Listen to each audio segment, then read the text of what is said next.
بدشگونی لینا یہ بہت سارے معاشروں میں اور تہذیبوں میں مروج تھا اور اب بھی مروج ہے، لیکن اسلام نے اس کی نفی کی ہے۔ بدشگونی کیا ہے؟ کسی دن کو، کسی جگہ کو، کسی شخص کو منحوس خیال کرنا۔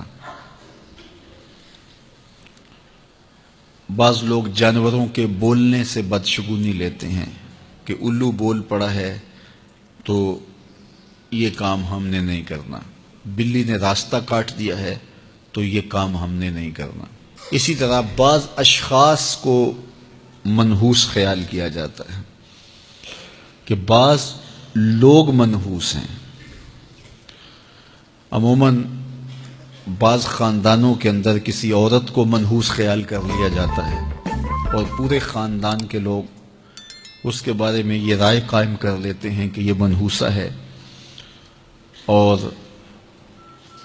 یہ اگر صبح صبح اس سے ملاقات ہو گئی تو پھر سارا دن خراب گزرے گا۔ تو یہ ایک تصور ہے بدشگونی کا جو ہماری معاشرت کے اندر پایا جاتا ہے۔ جاہلیت کے زمانے میں یہ ساری چیزیں موجود تھیں۔ آقا کریم علیہ السلام تشریف لائے تو آقا کریم علیہ السلام نے ان ساری چیزوں کی نفی کی اور اللہ پر توکل کرنا، اللہ پر بھروسہ کرنا سکھایا۔ علماء کی صحبت میں بیٹھنے والے لوگ کافی حد تک ان چیزوں سے بچے رہتے ہیں۔ عام لوگوں کی زندگیوں کے اندر یہ چیزیں موجود ہوتی ہیں۔ جاہل پیروں، ملنگوں اور یہ بنگیوں چرسیوں کے پاس بیٹھنے والے لوگوں کے اندر تو کوٹ کوٹ کے یہ ہندوانہ چیزیں رچی بسی ہوتی ہیں۔ اس لیے ہمیں شریعت بیضاء کے مطابق ہی اپنی زندگی گزارنی چاہیے اور اپنے نظریات شریعت سے ہی لینے چاہیے۔ اہل علم کی صحبت میں بیٹھنے سے نور ملتا ہے اور حقیقی رستہ نصیب ہوتا ہے۔ تو کسی کو منحوس قرار دے دینا یہ ہماری اپنی اختراع ہوتی ہے، ہمارا اپنا وسوسہ باطن ہوتا ہے۔ حضور نے ارشاد فرمایا ایک تو متعدی مرض نہیں ہے، اگر میں اس کے پاس بیٹھا تو یہ مرض مجھے اس سے لگ جائے گی۔ دوسری بات ارشاد فرمائی ولا حامتا، الو کا بولنا کوئی معنی نہیں رکھتا، اس کی آواز کوئی معنی نہیں رکھتی۔ تیسری بات فرمائی اور نہ ہی ستاروں کی کوئی تاثیر ہے کہ فلاں ستارے کا یہ اثر ہے۔ اقبال کہتا ہے یہ ستارے میری قسمت پر کیسے اثر انداز ہوں گے جو خود افلاک میں زار و زبوں گھوم رہے ہیں۔ وہ بعض کہتے ہیں ہاتھ کی لکیریں کام کرتی ہیں، جی یہ تیری ہاتھ میں فلاں چیز کی لکیر ہی نہیں ہے، فلاں کی لکیر۔ وہ بیٹھے ہوتے ہیں نا فٹ پاتھ کے اوپر پروفیسر بابا جو قسمت کا حال بتاتے ہیں اور 10 روپے لیتے ہیں، تو وہ بتا رہے ہوتے ہیں تیری قسمت میں یہ ہے، تیری قسمت میں یہ ہے، تیری قسمت میں یہ ہے۔ وہ کسی نے کہا قسمت تو ان کی بھی ہوتی ہے جن کے ہاتھ بھی نہیں ہوتے۔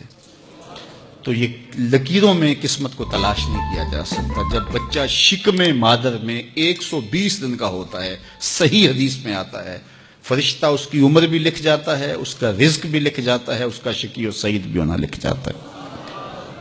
لکھ دیا گیا، قلم اٹھا لیے گئے اور صحیفے خشک ہو گئے، اب کوئی نہیں لکھا جائے گا۔ تو جو شکم مادر میں لکھا گیا۔ اور چوتھی بات اللہ کے محبوب نے فرمایا کہ سفر کچھ نہیں ہے۔